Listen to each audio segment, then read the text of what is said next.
On this week's edition of The Overtime, NAU Track and Field hosted their last home meet of the regular season to prepare for the upcoming conference championship. Then, the Coconino boys basketball season came to an end after falling to Bradshaw Mountain in the playoffs. Finally, we'll be outside enjoying the Arizona weather. All that and more on this edition of The Overtime.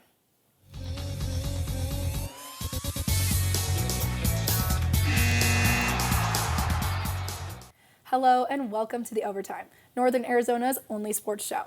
I'm your host, Reese Clark, and today I'm joined by sports reporter Hannah Hamilton. Hannah, I've really enjoyed going out to all the winter sports recently. What about you? Absolutely. Winter sports have always been some of my personal favorites. I completely agree. I'm a huge basketball fan and love getting out to as many games as possible. However, recently I got to check out a track and field meet for the first time. NAU Track and Field hosted multiple schools in the Dome for their tune-up meet Friday night. This was NAU's fourth home meet wrapping up their regular season. The Lumberjacks used this event to prepare for the Big Sky Conference Championships this upcoming weekend. At the sound of the starting pistol, NAU's tune-up meet had begun. This was the Lumberjacks' fourth home meet wrapping up their regular season. The tune-up meet proved to be successful for multiple NAU athletes, including freshman runner Kiki Vaughn, who now ranks fourth all-time in the 800 meters. Today actually went really well for me. I had a 800 PR, and my overall big takeaway is just like the mindset I had going into it was a lot more positive than the past, so just like taking that away and like using that in future races. Fifth-year senior Allie Upshaw describes how vital it is to host in the Dome prior to the championships. I think it gives a good look into like what the meets do look like into next week. 7,000 feet is hard to run at, so it gives like running here so often definitely has like a little bit of leverage like for the conference meet. NAU Track and Field has dominated the Big Sky Indoor Conference Championships in the past. The women's team is heading into the meet with 4 straight consecutive titles, while the men are standing at 12. However, this success does not intimidate the current athletes. I'm not trying to live up to anyone else's expectations, and I'm just here to have fun and run for my own enjoyment and not chase a certain time, but just like compete with the people around me and just push myself. So I've tried to like push those expectations out and just focus on the task at hand on that day and just having fun. I think there is somewhat like of a pressure, but I think we do take it as like a good like expectation to go into conference with. The Big Sky Indoor Championships will be held in the Sky Dome starting this Thursday and ending on Saturday. I will be attending one of the days of the Indoor Championships, and I'm really excited to see how the Lumberjacks do and if they can keep their consecutive titles rolling.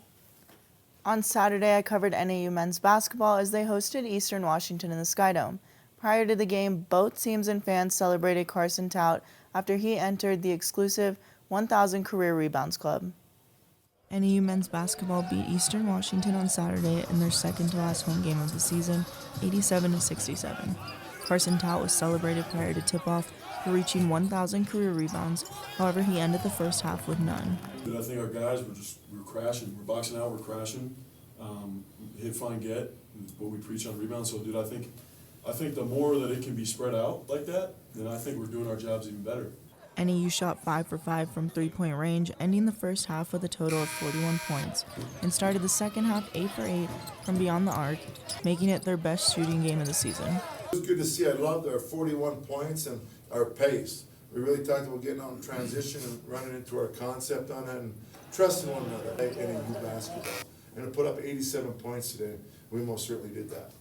For the first time in NAU men's basketball history, Trent McLaughlin, Carson Tout, and Jaden Jackson each reached a total of 100 or more assists on the season. Burkhardt shouted out associate head coach Gary Bell Jr. on his efforts with the offensive scheme this season. It's free flowing offense, and when you got skilled guys like a Jaden and a Trent and Carson, I mean, the sky's the limit. That's why we shot such a high percentage. And I got on Trent a little bit at halftime today. Just trust one another. Keep trusting. The record-holding trio are all top 10 in the Big Sky Conference's assist leaderboard, with Jackson now totaling 102, Tout at 101, and McLaughlin at 100 on the season thus far. NAU will play their final home game against Northern Colorado and then their last road game against Idaho State before heading on the road to Boise, Idaho for the Big Sky Conference tournament. NAU currently sits in the 9 seed and will need to win their last 2 games in an attempt to earn a first-round bye in the tournament. Montana is currently in first place of the standings, but it's important to note that no seeds in the tournament are locked in, and only 3 wins are separating 3rd place from 8th place. I was there watching the game, and it really was so fun. High school basketball is also coming to a close. Sports reporter Alyssa Munoz is in the studio to tell us more. Thanks, Reese. That's right. Basketball has been slowly wrapping up, and I was there to capture the action for Coconino's play-in game against Bradshaw Mountain. Anticipation filled the Coconino High School gym as the boys' basketball team hosted Bradshaw Mountain in a 4A state tournament play-in game Friday night. The Panthers could not withstand the Bears' tough offense and fell 75-47.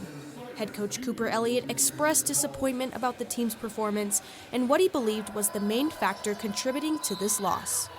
We weren't necessarily ready to play, and for that reason it was a struggle for us the entire night. So just remembering that anyone can beat anybody on any given night, and you saw that during that game, and we can't ever let that happen again. At tip-off, both teams started out with intensity, but the Panthers couldn't respond to a 12-0 run made by the Bears' explosive offense late into the first quarter. Coconino was left trailing by a 22-point deficit by the break. They could not catch up and close their season with a tough loss. Despite this being the last game for the seniors, Elliott expressed his admiration for their hard work ethic. Yeah, they were the most consistent when it came to effort and attitude every single day, which makes sense. I think they realized that their time was coming to an end for high school basketball, and I think that plays a huge role in them stepping into that leadership position. The Panthers previously defeated the Bears twice in the regular season, both by narrow margins. Coconino ended their season with a 17-8 record overall, and Bradshaw Mountain will continue to the playoffs with an 18-11 record and will face top-seeded Saguaro on Wednesday. Although this Panthers season has come to an end, I am super excited to see what they do next. Back to you guys at the desk. Thanks, Alyssa. We're going to take a quick break, but stay tuned because sports reporter Ava Nichols is in Sedona exploring her new favorite trail. You know what, guys?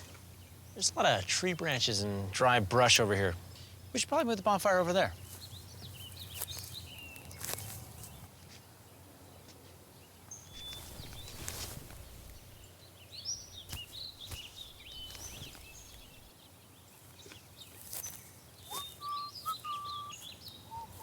I'm guessing Smokey liked that idea.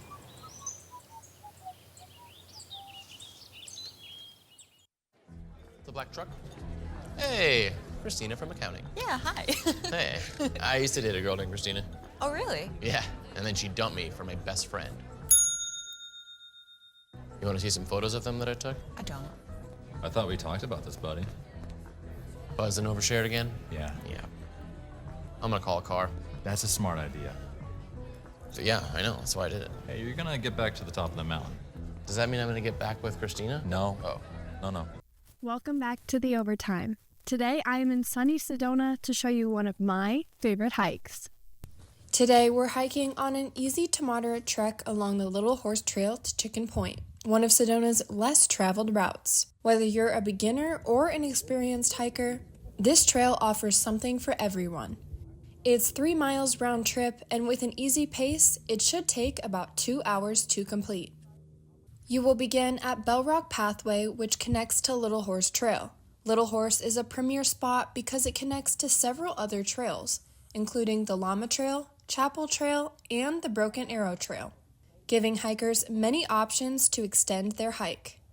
My favorite part is where Little Horse intersects with Chapel Trail, and you are at the foot of the famous Madonna and Child and the Nuns rock formations. Walk another 10 minutes and you arrive at Chicken Point with panoramic views of Sedona's iconic red rock formations. You can see for miles, including Bell Rock off in the distance. I encourage you to take a minute to sit and enjoy the view. Ava Nichols, NAZ Sports.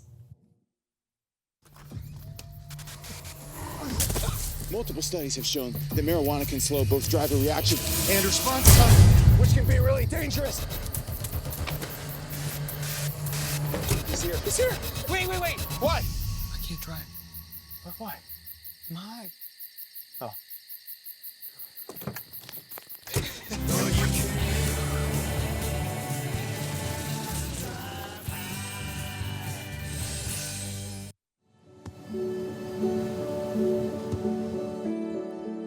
remember how it started.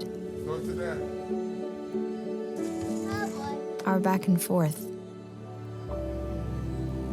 It always came back. Dad! You probably don't remember what you told me, That was perfect. but I heard every word.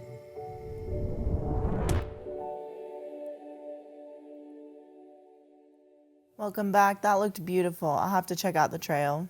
I'm really trying to plan a quick trip out Sedona. I've only been once and haven't gotten to explore it too much. It really is a beautiful town. Speaking of trips, radio personality Chris Russo took the trip up the mountain to Flagstaff. Sports reporter Aishea Tanaka is in the studio with more. This past week, Chris Russo, also known as Mad Dog, made his second stop in Flagstaff to host his live radio shows on SiriusXM and watch NAU men's basketball. His son, Tim Russo, is an assistant coach on the men's basketball team. Meanwhile, on Saturday, the NAU women's basketball team battled against Eastern Washington on the road. The Lumberjacks were behind 7 points going into the second half, but they managed to push back and won 88-77. This Saturday, the Lumberjacks traveled to Greeley, Colorado to face Northern Colorado.